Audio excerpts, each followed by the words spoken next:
Ce programme vous est présenté par la Charcuterie Côme. Des éleveurs et une équipe au service d'une filière locale depuis 40 ans. Le département, premier partenaire du sport en Sarthe.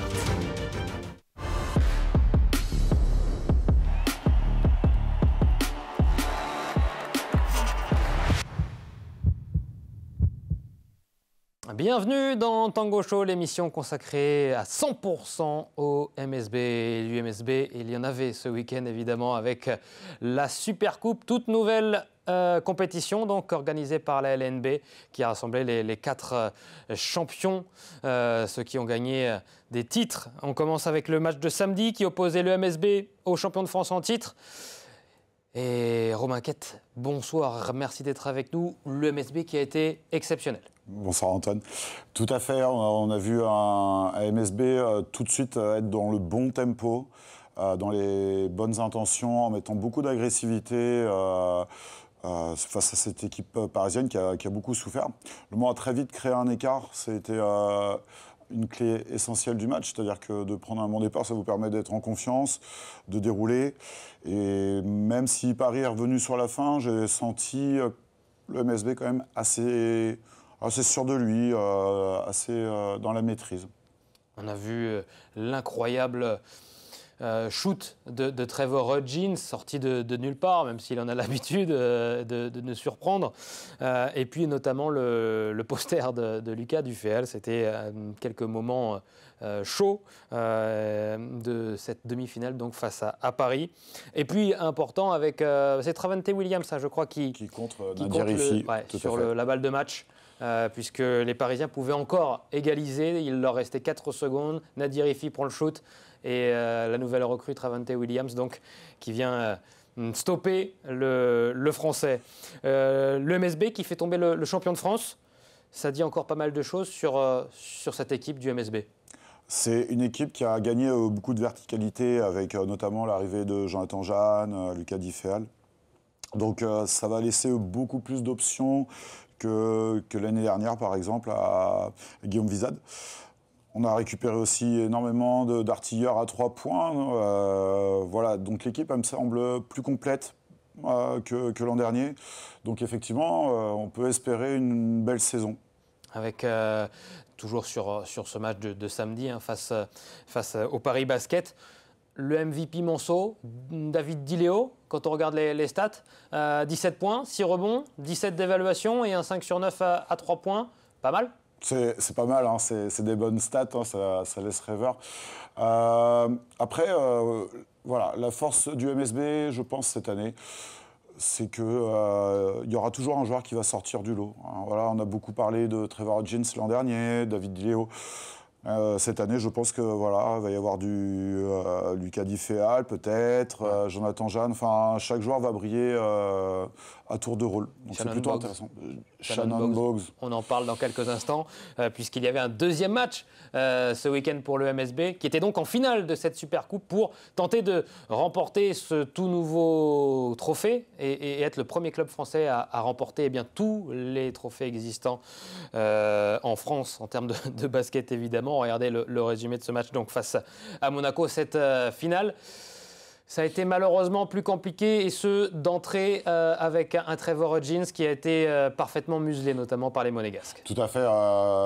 Monaco avait vraiment un plan de jeu très efficace. Voilà, contenir Hudgens et mettre beaucoup d'intensité, beaucoup d'agressivité dès leur mise en jeu, en fait. Ce qui a beaucoup empêché les Monceaux de développer leur jeu. Et derrière, voilà, quand vous avez des ballons faciles, vous avez du jeu rapide, vous avez des paniers faciles. Le Mans a lutté avec ses armes. Hein. On lutte pas c'est pas dans les mêmes catégories que le Mans, Monaco. Hein. Mais sur un match, tout est possible. En tout cas, voilà, c'est une belle leçon pour le MSB. Il va falloir en tenir compte pour essayer de réaliser un exploit la prochaine fois. Défaite donc du MSB malheureusement en finale. On va écouter la réaction de l'entraîneur Guillaume Vizade donc après cette finale perdue face à Monaco, enregistrée par les assistants et notamment à la communication au sein du MSB.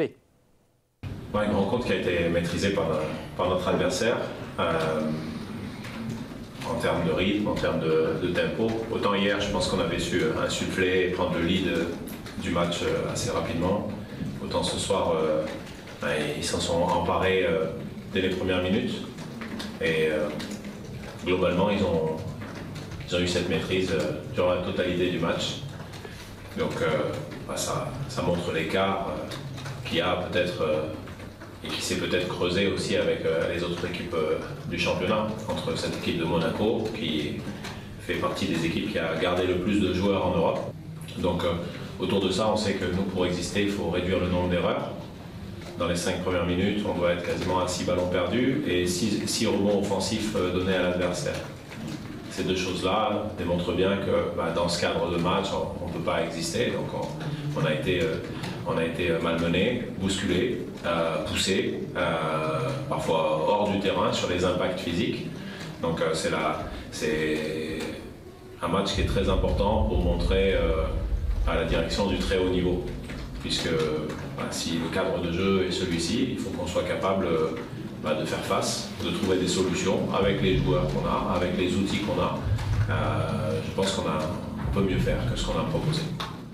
On peut mieux faire et notamment ils ont fait mieux le samedi avec ce match assez exceptionnel, ce qui n'a pas été le cas donc dimanche face à Monaco. On va tout de même élire un MVP, Manso, dans cette finale donc face à Monaco.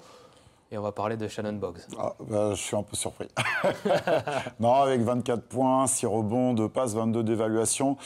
J'ai envie de dire, pour un joueur qui vient de la division en dessous, ça pourrait être une surprise.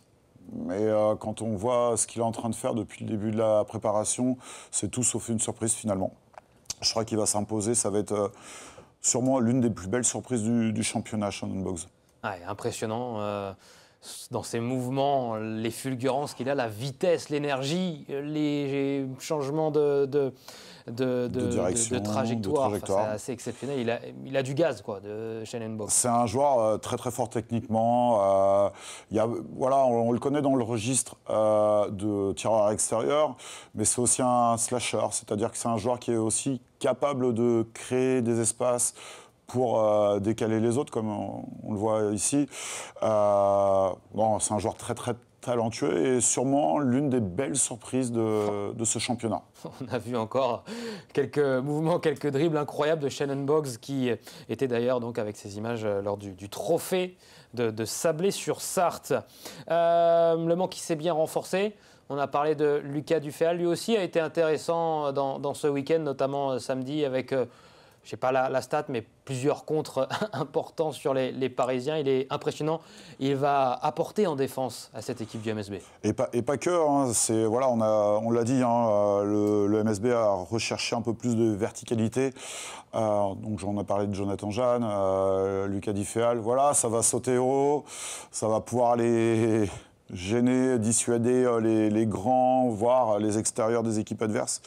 C'est vraiment une donnée très importante et puis c'est un jeune joueur qui aura aussi l'occasion de s'exprimer offensivement. Et cette super coupe LNB, alors Romain Quette, qu'est-ce que vous en avez pensé pour cette grande première donc à Roland-Garros? Jouer dans un cadre comme ça, jouer à Roland-Garros, c'est quand même quelque chose d'assez exceptionnel. On pourra quand même regretter le fait qu'il n'y ait pas eu autant de spectateurs présents. Manque de public le samedi surtout. Voilà, surtout le samedi. Pour les finales, voilà, c'était un petit peu plus rempli.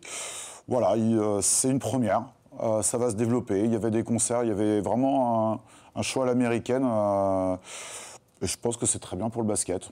Avec la 3e place pour Boulazac qui a surpris Paris. Ça le week-end donc pour les Parisiens sur ce week-end de cette nouvelle super coupe de la LNB. On fait un petit bilan avant de se quitter sur la pré-saison, ou plutôt le pré-championnat, puisque maintenant on est rentré dans cette saison avec cette première compétition officielle. Donc.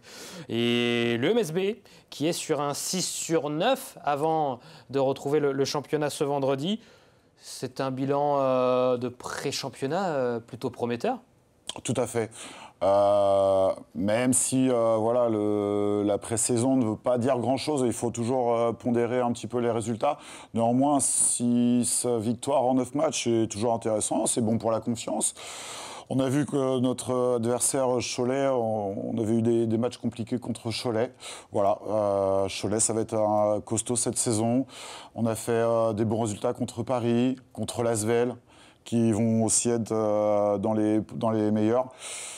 Voilà, bon, on mettra à part Monaco qui va être un petit peu, qui va sûrement surveiller le champion. Voilà, le MSB a en tout cas, selon les matchs amicaux et selon la tournure de l'effectif, a les capacités à répondre présent et à aller embêter les plus grands. Les 6 premières places, ça doit être l'objectif du MSB cette saison pour une qualification directe dans les playoffs comme la saison passée? Je ferai peut-être une guirou en vous disant, voilà, le championnat d'année en année, il est de plus en plus compliqué, il y a des grosses cylindrées, ça progresse. Si on est dans le top 8, ça sera déjà pas mal. Mais effectivement, je pense que Le Mans a les moyens de faire mieux, d'aller, pourquoi pas, décrocher un top 4.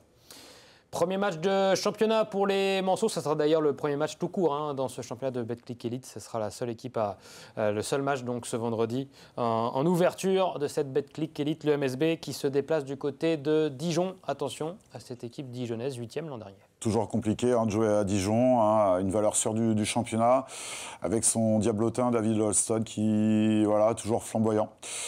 C'est une belle entrée en matière, une entrée en matière intéressante pour Le Mans, donc, mais méfiance, le Dijonais est costaud. On débriefera cette rencontre lundi prochain dans le nouveau numéro de Tango Show qui vous sera proposé sur LMTV Sarthe. Merci beaucoup Romain Quette d'avoir été avec nous. Je rappelle que ces émissions sont à retrouver également en replay sur le YouTube de LMTV Sarthe. Passez une belle soirée. Dans quelques instants, on se retrouve pour Le Mans FC Zone avec le football qui est à l'honneur dans cette fin de soirée sur LMTV Sarthe. À tout de suite.